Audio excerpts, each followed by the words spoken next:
Hello aspirants, మనకైతే Telangana BC employability skill development and training centre నుండి అయితే మనకి ఫ్రీ కోచింగ్ నుండి నోటిఫికేషన్ అయితే రావడం అయితే జరిగిందనమాట. సో కంప్లీట్ డీటెయిల్స్లోకి వెళ్తే, notification of free coaching program foundation course of group 1, 2, 3 and 4 RRB, SSC and banking recruitment. So applications are invited from eligible candidates belonging to BC, SC, ST and other free coaching program for foundation course of group 1, 2, 3 and 4 RRB, SSC and banking recruitment in all 12 Telangana BC study circles in the state for a period of 150 days. So ఎవరికైతే free coaching ఎవరికైతే ఇస్తున్నారంటే group 1, 2, 3, 4 and RRB, SSC బ్యాంకింగ్కి ఎవరైతే అభ్యర్థులు prepare అవుతున్నారో ఆ యాస్పిరెంట్స్కి ఇదైతే best opportunity అనమాట. ప్రతి ఒక్కరు యూజ్ చేసుకోండి, యూటిలైజ్ చేసుకోండి, అప్లికేషన్ అయితే చేసుకోండి, ఎవరు మిస్ చేసుకోకండి. ఫ్రీ కోచింగ్ 150 డేస్ అయితే ఉంటుందన్నమాట. సో బీసీ, ఎస్సీ, ఎస్టీ వాళ్ళు ఎవరైనా అప్లై చేసుకోవచ్చు అనమాట.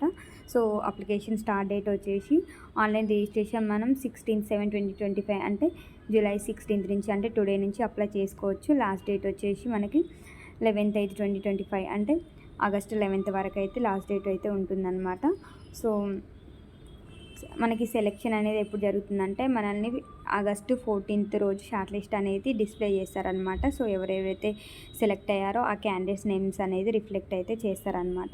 సో మనం ఒకవేళ షార్ట్ లిస్ట్ అయితే ఆ లిస్ట్లో మనకి నెక్స్ట్ వెంటనే August 18th to August 21st వరకు సర్టిఫికేట్ వెరిఫికేషన్ అయితే జరుగుతుందన్నమాట. సో మనం సర్టిఫికేట్స్ అనేవి వాళ్ళకి వెరిఫికేషన్కి అయితే వెళ్ళాలన్నమాట. సో మన సర్టిఫికేట్స్ క్యారీ చేసుకొని సో అన్ని ఫార్మాలిటీస్ అయిపోయినాక మనకి కోచింగ్ అనేది ఆగస్ట్ 25th నుండి అయితే స్టార్ట్ అయితే అవుతుందన్నమాట. సో క్వాలిఫికేషన్ వచ్చేసి మ్యాండేటరీ డిగ్రీ అనేది మస్ట్ అండ్ షుడ్ అనమాట. సో డిగ్రీ చేసిన ప్రతి ఒక్క విద్యార్థి ఎవరైతే ఆస్పిరెంట్స్ ప్రిపేర్ అవుతున్నారో గవర్నమెంట్ జాబ్స్ కోసం, వాళ్ళు ప్రతి ఒక్కరు ఈ ఆపర్చునిటీని మిస్ చేసుకోకుండా సక్సెస్ అయితే చేసుకోండి.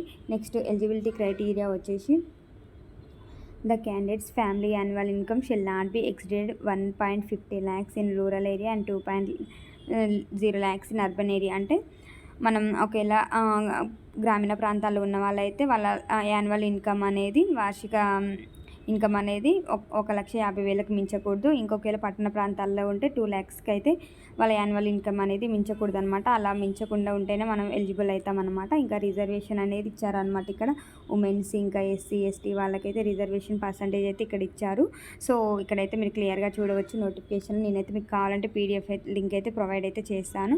నెక్స్ట్ పాయింట్ వచ్చేసి the candidate must upload SSC intermediate degree certificate, caste certificate, income certificate, Aadhaar card. So మనం ఏమైతే సర్టిఫికేట్స్ అప్లోడ్ చేయాలంటే మనం ఎస్ఎస్సి సర్టిఫికేట్, ఇంకా ఇంటర్, ఇంకా డిగ్రీ సర్టిఫికేట్ అండ్ ఇంకా మనం ఏ కేటగిరీకి ఏ క్యాస్ట్కి చెందిన వాళ్ళు ఆ సర్టిఫికేట్, ఇంకా ఇన్కమ్ సర్టిఫికేట్ అనేది అప్డేటెడ్ అయితే ఉండాలన్నమాట. అంటే ఫస్ట్ 2025 అంటే ఈ ఇయర్లో తీసింది అయితే సరిపోతుంది. ఇంకా దాంతోపాటు మన national identity card, Aadhaar card అనేది మనమైతే అప్లోడ్ అయితే చేయాలన్నమాట. సో నెక్స్ట్ పాయింట్ వచ్చేసి the person with regular student in any course or already working in any post in any cadre is not eligible for this free foundation course coaching. So ఎవరైతే person free coaching already ఎవరైతే వేరే courses already pursue చేస్తున్నారో ఆర్ఎల్స్ ఎవరికైతే already job వచ్చి ఒక position ఉన్నారో వాళ్ళైతే ఈ కోచింగ్ అయితే నాట్ ఎలిజిబుల్.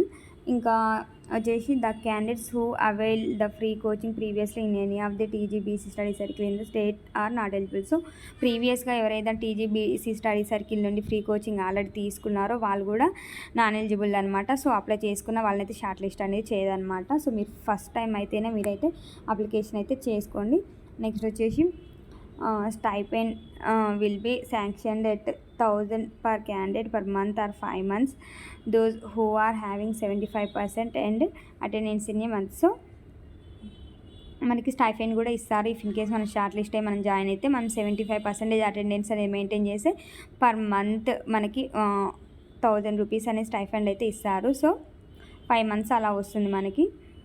సో అప్లై అయితే చేసుకోండి. నెక్స్ట్ మోడ్ ఆఫ్ సెలెక్షన్ వచ్చేసి the final selection will be on the highest percentage of marks obtained in the degree examination, reservation and availability of seats in the particular study circle. So మన selection అనేది ఎలా ఉంటుందంటే, మన డిగ్రీలో already మనకు marks అయితే వచ్చాయి కదా, ఆ మార్క్స్ పర్సంటేజ్ని బేస్ చేసుకొని, ఇంకా రిజర్వేషన్ ఎస్సీ ఎస్టీ బీసీ కేటగిరీని రిజర్వ్ చేసుకొని, ఇంకా సీట్స్ ఎన్నైతే అవైలబుల్గా ఉన్నాయో సో అవైలబిలిటీని బట్టి మనకి సెలెక్షన్ ప్రాసెస్ అనేది జరుగుతుందన్నమాట. సో ఇది ఆల్ అబౌట్ నోటిఫికేషన్ అనమాట. ఇలాంటి మరెన్నో వీడియోస్ కోసం అయితే మన ఛానల్ని సబ్స్క్రైబ్ చేసుకొని, వీడియోస్ అయితే చూస్తున్నారు కానీ మన ఛానల్ని సబ్స్క్రైబ్ అయితే చేసుకోవట్లేదు. సో మన ఛానల్ని సబ్స్క్రైబ్ చేసుకోండి, పక్కనే ఉన్న బెల్ ఐకాన్ అయితే క్లిక్ చేయండి. సో మనకి జాబ్ నోటిఫికేషన్స్ అన్నీ మీకైతే అప్లోడ్ చేయగానే మనకైతే మన వీడియోస్ అయితే వస్తాయన్నమాట. So thanks for watching.